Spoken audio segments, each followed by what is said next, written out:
Okay, in today's video we're going to defense teams. Considering I keep getting loads of comments saying, "Oh, what's the best free-to-play defense team? How do I make defense teams and whatnot? Who should I use and what, all that sort of shit." So this will be purely free-to-play tunes. Now, granted, you can get lucky from the promo, like the gold mythic recruit wheel. I will not be including Ezekiel, considering the chances of you getting Ezekiel is very low, but obviously if you do get lucky and pull in Ezekiel from that gold mythic wheel, just replace him in the leader slot. It's fairly simple. So without further ado, first of all, your best defense leader for free to play is no doubt in my mind is 100% going to be Magna. Now people can argue with Glenn, but here's my thing with Glenn. Magna gives bonus HP as well. Glenn just gives extra crit. Now yes, Glenn on his mythic ability can give 20 AP to someone, but it's not going to really impact the battle that much, considering it is defensive tunes. They're not going to do much damage, and most of them don't do a ton of control. They're just there to really stall out. So first of all, Magna is your go-to leader. Now obviously if you haven't leveled her up, what are you doing? Level her up straight away. So first of all, we'll be going over like sort of an aggro build. Now an aggro build is sort of, you hope to the attacker leaves them alone, and then every single turn they're not touched, they gain 30 attack, 3 defense. So who I would suggest to put in, team number 1, if you will: Magna, Frost if you're lucky, and then a Gator. It's sort of like a double aggro, so you'd have to hit both of them. So that means the attacker's got to attack 2 people instead of just jumping on one character. So they take less damage, and maybe if you got some fast healing weapons in there, they can heal up the damage they just took, hence prolonging the battle. Now here's someone I will always put on every single team for defense. It is Governor. Now Governor, we'll get into modding later, but Governor, you need to have a Governor on your team. It's basically a chance to take out 2 if you're lucky and he's not controlled. But regardless, people have to take something in to control him, and he can be an absolute royal pain in the ass, considering his mythic ability has a 30% chance to get rid of any status effect on him, meaning he's going to hit 2 people with Outlast, and 2 lots of maim is going at the attacker's way, making him very, very annoying. Now, last slot for this team, we'll be going for a Gregory. Now, I know lots of people think Gregory is absolute shit, and I don't blame them for thinking Gregory is shit. His adrenaline rush isn't great, but here's the thing: Indomitable is extremely tanky. So let's say you're using splash damage down the middle, so you're hitting your Magna first, splash damage hits everyone on the board, Gregory's gaining a little bit of defense. Let's say you then use Rampage. Rampage splashes a little bit of damage on Gregory, he's gaining defense for that turn as well, meaning he's going to be incredibly hard for every single attack you use on him to kill. Meaning you've really just got to either hope they don't have fast healing so you don't keep re-topping up his health, or you've just got to kill him in a one shot, or maybe like 2 or 3. But every time you hit him, you got to keep in mind he is going to be gaining defense, making him more difficult to kill. So I do think he is absolutely solid. Now for mythic abilities on that team, Frost has some fantastic ones. He's got critical hit resistance, I believe, and he's got reduces adrenaline rush damage. That's great to level up. Like I said with Magna before, I don't rate it. Governor, obviously you wanna heavy invest into critical hit resistance. So for every critical hit you take, some of that damage gets taken off a little bit. Next of all, he's got an Outlast ability. So whenever he goes into Outlast mode, 30% chance to get rid of all status effects. And obviously you want him to use his rush when he dies, so that's a great thing to use. Now going on to Gator, anything that can reduce his damage. I've went over this in a prior video, so I won't go into it again. And then a little off one for Gregory. Whenever he dies, take down the HP for people. Also, if he survives the Adrenaline Rush, it gives him bonus HP. That's a good one to go for as well.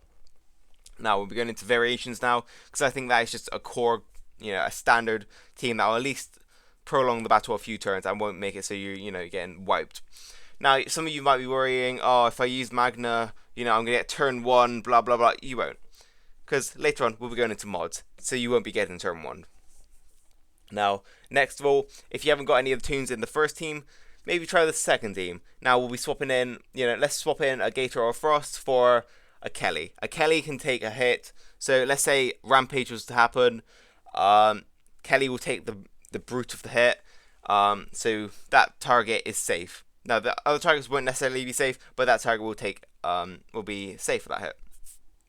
Overall, it's just good to have someone like Kelly just to soak up a bit of damage that might do too much damage to one toon and get the kill.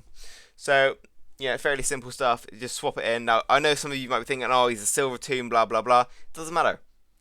He is one of the only, well, one of the few silver toons I would even consider using on attack nor defense.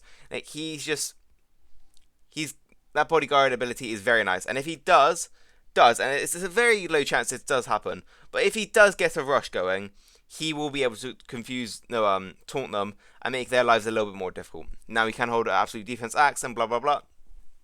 So yeah, we'll leave weapons and most to the end, but that's just another variation. Now going on to another variation, I did include a Connor just because why not? Maybe someone got lucky and pulled a Connor. Connor on defense is just disgusting. So yeah, maybe you could swap a Connor in there for someone.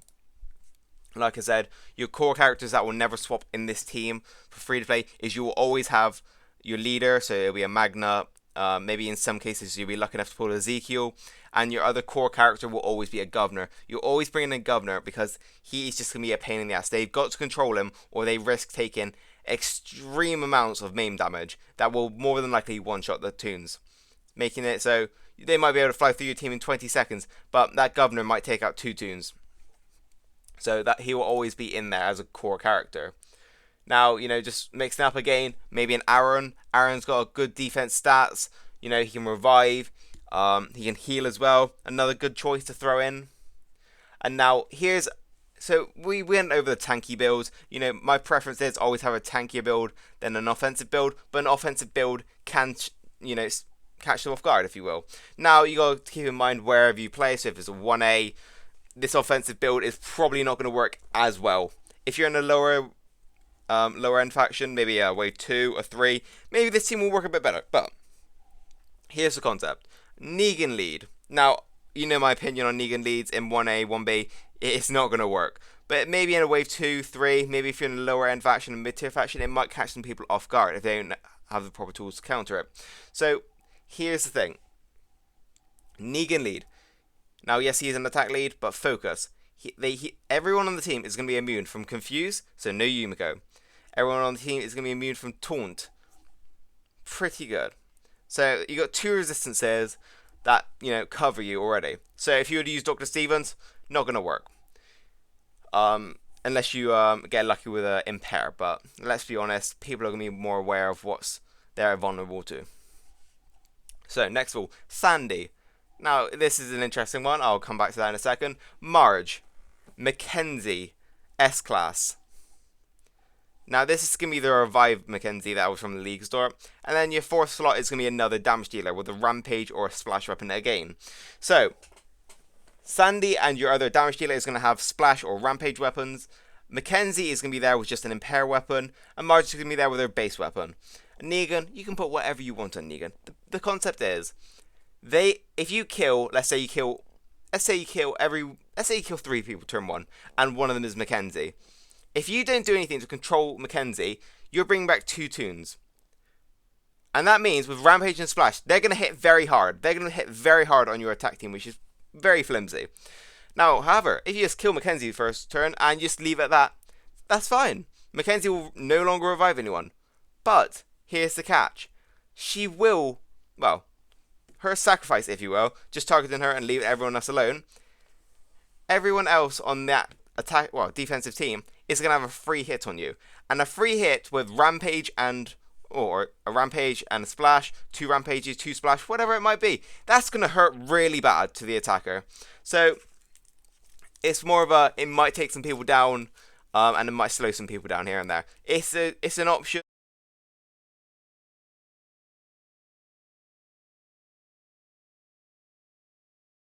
We'll mention this because it is very meta heavy at the moment. People are using War of Champions Tara. Now, I didn't really mention her in any of the teams because she's not exactly free to play, but she's not exactly paid to play either. If you're lucky enough to get into a War of Champions faction, you might have her. And if you do have her, I would slot her in any of those teams above. The pure basis for Tara is if you kill her, everyone is getting camouflage. Well, I think 3 people get camouflage, a few people heal, and the stinky part of it is 2 people on the attacking team get 200% infection percentage, and they also get heal reduction, meaning there's nothing you can really do except from fight the timer. So if you don't beat the timer, you're losing tunes. That's concept for Tara if you do have her, but if not, I wouldn't recommend using any S-Class on defense, except from maybe a Mercer lead if you want to switch it up. Now, if you wanted to use a Mercer team, here's the thing. I would use a Mercer, I would use a Sandy, and I would use another blue or red with a splash damage. I would also use a Marge, and I would use a Mackenzie. So basically, take out the Negan, put in a Mercer. It forces the attacking team to bring in a Marge. So you might get lucky and be able to get a kill or two because they are bringing in an S-Class, but yeah, that's the reason for that. But that being said, if you do use any S-Class on defense, you've only got to put one mod. You don't need a mod set on them, you just need to put one mod on them, and that is a reflect mod in the bottom corner. Now, you're probably wondering, Dan, why don't I need to put any mod set on them? It's a very simple reason, actually. They're going to die in one hit regardless, so just put on a reflect in the bottom corner, and then if it's like a Mackenzie or something like that, obviously you want to mod against resistances. So maybe if you know they're using a Yumiko, put confuse on them. If you know they're using stun swords, put stun on them. If you know they're bringing in like I don't know, an S-Class Jesus, put impair on them. There's loads of different things, but whatever you think they're gonna bring in, mod against it. So on S-Classes, all you need is reflect and 2 resistances you think they're going to use, and that's pretty much it. You don't need anything else. They're not going to do anything but survive one round, if you're lucky. So, modding and weapons. Now, I will show you, well, first of all, if you're using yellows on defense, here's my thing. Everyone and their nan knows about slow attack. Attack up when slowed, attack up when, Tyrese will nuke everything with attack up or slowed. So, you cannot run impenetrable defense. You've got to run regular absolute defense. Now, here's the thing. On defense, you want to run as many fast healing weapons as you can. Normally, I would like to fit in 2 yellows on the team, both with fast healing, just so it's 20% healing and, there's a lot of healing going around. So my team will always be regaining health, especially if they're tanky. Now, for greens, obviously, you would want AP down or maybe an absolute defense axe. For reds, obviously, you've got lots of options. You've got those Desert Eagles they've been giving out for fairly free. You got huge on defense, some HP, focus stun, and alert buffs. Alert buffs is fantastic. That's a great weapon for Governor and whatnot. Now, it's just standard stuff. You use defensive weapons or defensive characters. Yeah, fairly simple. Right. Now, here's where it comes to mods. Modding. So normally, I'll show a picture on screen of what I would normally mod, just a defensive tune. So what I would normally do is I would have a defense set. Now, it was debated in the S-Class era whether HP or defense was better, depending on the meta. If it was to bleed and burn going around, obviously you'd want more HP, so they would have to stack it higher. But if they're using pure damage, you would want defense to reduce the amount of damage they're doing to you.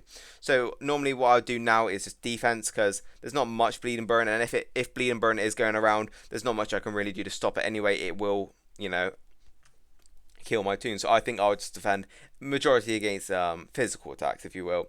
So what I'd do is I would have a defense set overall, and then I'd have defense and HP. I'd have in the top right corner whatever my character is weak to. So if it's a yellow, I'd defense versus green. If it's a blue, I'll defense versus yellows. Fairly simple. Now, a lot of people may or may not be aware, but in the bottom left corner, you either want to go 2 routes. There's reflect damage, defense up while disarmed, which I heavily recommend, considering pretty much everyone is running a disarm, and when they attack into that character, it's gonna make your character extremely tanky. You can go defense up while confused, maybe if you think they're using a lot of confuse, but those are the 3 you primarily want to use. Now, like I said, a lot of people are going to be using defense up while disarmed, because disarm is everywhere. Defense up while confused is not everywhere, but it's still around. And then reflect damage, if you know that character is going to get hit a lot, maybe a reflect on that character just to take out the tune might be a good idea. Now, the bottom corner, I always put 1 resistance there. Sometimes I'll put 2. It's just depending on the character and depending on what I think they need. But normally I'll just go like stun, taunt, impair, confuse, whatever I have a good mod of and I think will probably stop them the most, I'll just throw it on there. Now, one other thing I forgot to mention earlier is you've just got to be a very good judge of the character. what are they going to be targeted by? Are they going to be targeted first on defense? Are they probably going to be one of the last to be targeted on defense? So if they are going to get targeted by, a lot of things, maybe run 2 defense versus. Or if, they're going to primarily get hit by a lot of status effects, maybe run 2 status effects. But if you think it's going to be staying there, they'll be hitting, they'll be taking a lot of hits. Defense and HP is probably the way to go. Now, one other thing, and I will say this is going to be the last thing on the video, it's Governor. Governor needs a HP set. He needs a HP set, and here's why. He does maim damage when he dies, and that is based off his HP. So you want a HP set base, and you also want HP on the mod set as well. And then you want Defense versus Blue, because obviously Andrea's, Princess. That's it. And then if you want to put some Reflect, Defense that were confused, whatever you want in the bottom slot, that's fine. But you need to double down on HP. It needs to be a HP set. It needs to be HP on the mods. And the last thing, it needs to have a HP weapon. Because when Governor dies, you want the most maim to come out of the character. So he can, if modded correctly, he can one-shot a character if his maim is high enough. If you mod him so HP heavy, he can one-shot 2 characters. So that is all for the video. Hope this is informative. I gave you some base guidelines for how to build a defense team. Obviously, if you haven't got the tunes, swap in another tune that you think is tanky. If you're using the offensive build, put in a character that is offensive. But like I said, I will go over attack team soon for free to play. But this is just purely for defense, so hope you enjoyed. I gave you some base guidelines to follow. If you haven't got some of the tunes, ask in the comments, join my Discord. I'm very active on both, more on my Discord. If you throw your team in my Discord, I can help you out. Other people will help you out. They'll give you opinions, get some better insight, and yeah. Peace out all. Hope this helped, and attack teams will be coming soon, and a few more videos, so peace.